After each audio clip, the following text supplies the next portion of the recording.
Hello dear students, देखिए आज हम देखेंगे वोकेरिया में रिप्रोडक्शन। ठीक है, तो रिप्रोडक्शन के यहाँ पे 3 मेथड हैं, vegetative, asexual and sexual reproduction.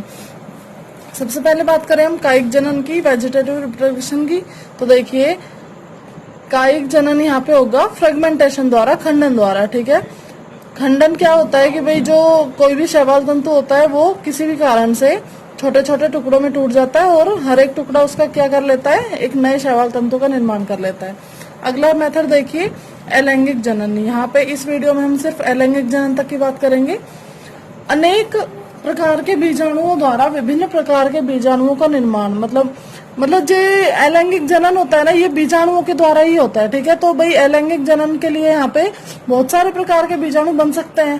तो और ये जो बीजाणु बनते हैं ना, इनका जो निर्माण है वो परिस्थितियों पर निर्भर करता है। प्राकृतिक जो उनकी परिस्थितियां हैं जहां वो रहते हैं उस पर निर्भर करेगा, और कुछ मतलब इनकी खुद के कुछ मेन कैरेक्टर भी होते हैं, जैसे कि चल बीजाणु का। अगर हम बात करें चल बीजाणु को, देखो चल बीजाणु जो होते हैं वो मोस्टली जलीय जातियों में बनते हैं। ठीक है, जो जलीय जातियां होती है वोकेरिया की, उनमें सामान्य तौर पर चल बीजाणु बनेंगे, लेकिन प्रतिकूल परिस्थिति में अचल बीजाणु भी बन सकते हैं। ठीक है, देखिए निर्माण कहाँ होगा इनका, चल बीजाणु धानी में होगा।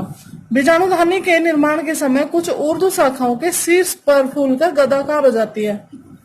बीजाणु धानी का जब बनती है तो क्या होगा, कुछ शाखाएं जो है वो फूल कर कैसी हो जाएगी, गदाकार हो जाएंगे। ठीक है, उसमें क्या होंगे, अनेक केंद्रक व क्रोमेटोफोर एकत्रित हो जाएंगे। उन शाखाओं में क्या होंगे, क्रोमेटोफोर और केंद्रक इकट्ठे हो जाएंगे। ठीक है, क्रोमेटोफोर के कारण ये शीर्ष हरे, भाई क्या होता है कि इसमें बहुत सारे क्रोमेटोफोर है। क्रोमेटोफोर क्या है, प्रकाश संश्लेषी संरचना है। तो क्रोमेटोफोर के कारण क्या होता है, ये शीर्ष हरे दिखाई देने लगते हैं। क्रोमेटोफोर नहीं, कुछ समय बाद आधार पर पट निर्माण, जिसके कारण शेष थैलस से संपर्क समाप्त। भाई ये मान लो कोई ये बीजाणुधानी बन रही है, इसमें क्या होगा, यहाँ पे एक पट का निर्माण हो जाएगा और ये नीचे बाकी का शैवाल तंतु। ठीक है, तो इस पट के निर्माण हो जाने से क्या होगा, यहाँ पे बीजाणुधानी अलग हो जाएगी, मतलब कि एक सेपरेट संरचना बन गई। इनके ऊपर ये लेयर आ गई, मतलब ये है इसी के साथ जुड़ी हुई, लेकिन इसके अंदर क्या बन गई है, बीजाणुधानी बन चुकी है। तो यह शीर्षस्थ भाग क्या कहलाएगा, चल बीजाणुधानी। कौन सा शीर्षस्थ भाग, यह शीर्षस्थ भाग। इसमें क्रोमेटोफोर तथा केंद्रकों की पारस्परिक स्थिति में प्रतिलोमन। देखिए अब क्या होगा, जब नॉर्मल एक कंडीशन होती है तो उसमें क्या होता है, पहली बात तो इसका जीवद्रव्य होता है ना, परिधि की तरफ एकत्रित होता है।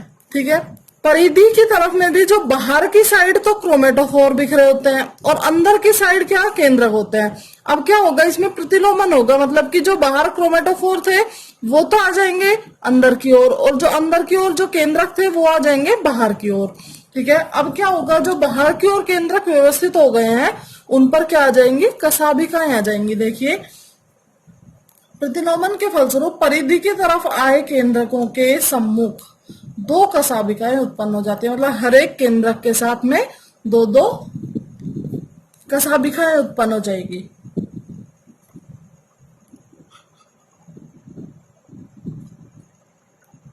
आगे देखिए, इस स्थिति में बीजाणुधानी का जीवद्रव्य कोशिका भित्ति से सिकुड़ कर बहुकेंद्रकीय, बहुकशाभिक व अंडाकार चल बीजाणु बनाता है। देखिए क्या हुआ है कि ये जो स्थिति है इसमें क्या होगा, बीजाणुधानी का जीवद्रव्य क्या बना लेगा, इस भित्ति से थोड़ा सा अलग हो जाएगा। ठीक है, और सिकुड़कर बहुकेंद्रकीय, मतलब कि एक ऐसी संरचना जिसमें बहुत सारे केंद्रक हैं। बहुकशाभिक, चूंकि इनमें बहुत सारी कशाभिकाएं उत्पन्न हो गई है, एक एक केंद्रक के साथ में 2-2 कशाभिकाएं, तो बहुकशाभिक व अंडाकार। आकृति कैसी होगी इसकी, अंडाकार। और चल बीजाणु तो बना ही रहे हैं, चल बीजाणु बना देता है।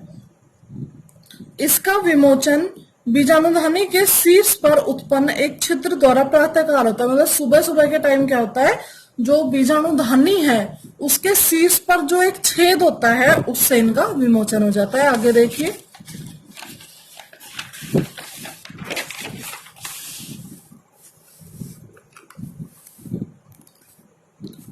परिपक्व चल बीजाणु गोल अथवा अंडाकार, पीछे बताया है गोल अंडाकार, ठीक है। जो एक परिपक्व चल बीजाणु है वो गोल होगा, अंडा या फिर अंडाकार हो सकता है। बहुकशाभिक बता चुके हैं, बहुकेंद्रकीय बता चुके हैं, और क्रोमेटोफोर युक्त, ठीक है, क्योंकि क्रोमेटोफोर इसमें आ गए थे तो ये कैसा होगा, क्रोमेटोफोर युक्त, ठीक है। आगे देखिए, बहुकेंद्रकीय व बहुकशाभिक चल बीजाणु को संचल बीजाणु या सिंजूस्पोर भी कहते हैं। भाई चूंकि ये बहुकेंद्रकीय है, ठीक है, इसलिए इसको क्या बोलते हैं, संचल बीजाणु, ठीक है। अब चल बीजाणुओं का अंकुरण देखेंगे। चल बीजाणुओं का अंकुरण कैसे होता है, मुक्त होने के बाद ये कुछ समय तक जल में तैरते हैं। भाई जब ये बीजाणु मुक्त होंगे तो पहले तो क्या करेंगे, जल में तैरते रहेंगे, और उसके बाद अपनी कशाभिकाएं समेटकर अपने चारों ओर भित्ति स्रावित कर लेते हैं। जो इनके ऊपर कशाभिकाएं हैं वो क्या होंगे, उनको अपने ऊपर समेट लेंगे और एक भित्ति मतलब एक लेयर बना लेंगे अपने ऊपर, ठीक है। अंकुरण से पहले चल बीजाणु एकशाभिक, अगतिशील तथा निश्चेष्ट हो जाते हैं। देखिए अभी तक अंकुरण हुआ नहीं है, अभी इसने क्या किया है, अपनी कशाभिकाओं को समेट लिया है, ठीक है। तो अब जब इसकी कशाभिकाएं इसने समेट ली है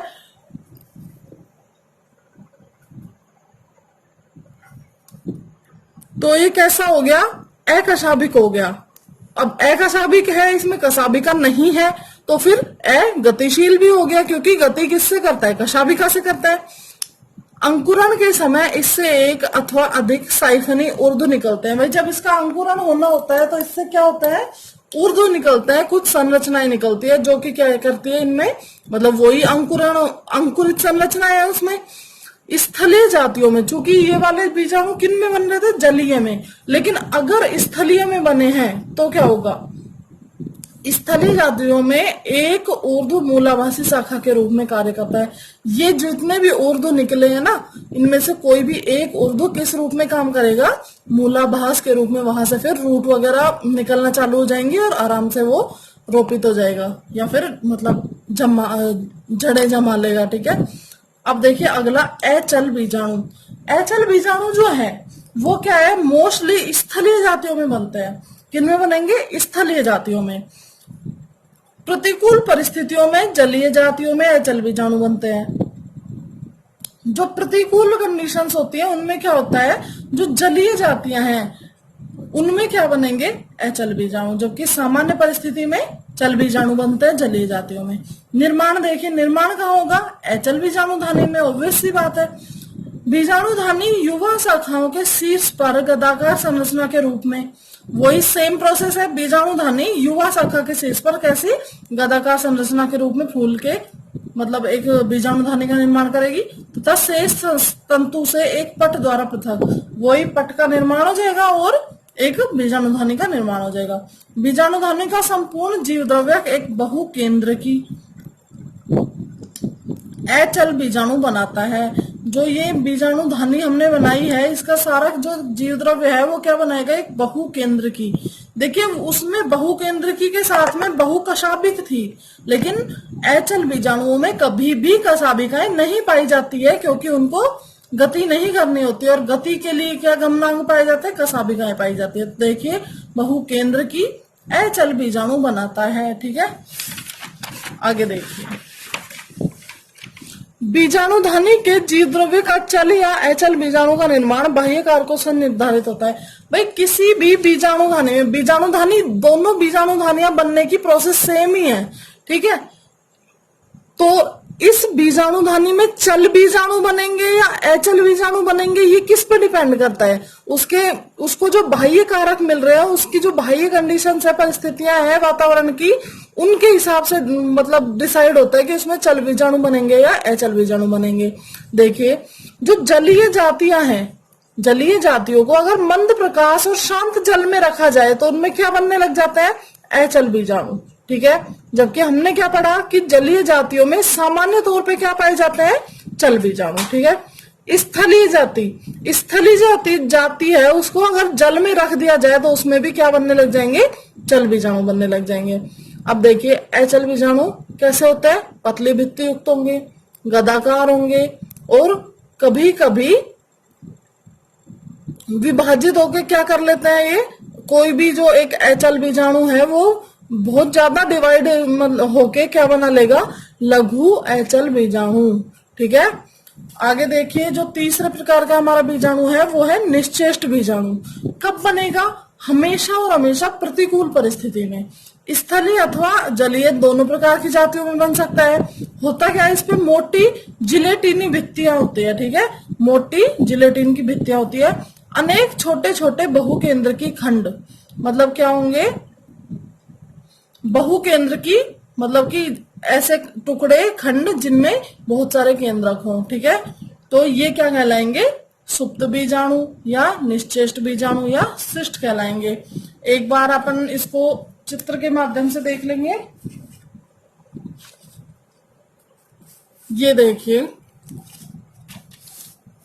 ये कोई भी एक इसका क्या है, शाखा है, ब्रांच है, नीचे करो थोड़ा, तो उसमें क्या होगा, ये फूल के क्या बन गई है, संरचना बन गई है गदाकार। देखिए, ठीक है, आगे क्या हुआ, यहाँ पे देखिए, ये यहाँ पे पट का निर्माण हो गया है और ये अलग और ये अलग हो गया है। ठीक है, ये सेप्टा निर्माण। ठीक है, इसके बाद में ये देखिए, इसमें बहुत सारे ये केंद्रक परिधि की तरफ आ गए और क्या बन गए, इनमें कसाभिकाएं निकली हुई है, दिखाई दे रही है, और ये क्या बन गए हैं, जूस्पोर बन गए हैं। ठीक है,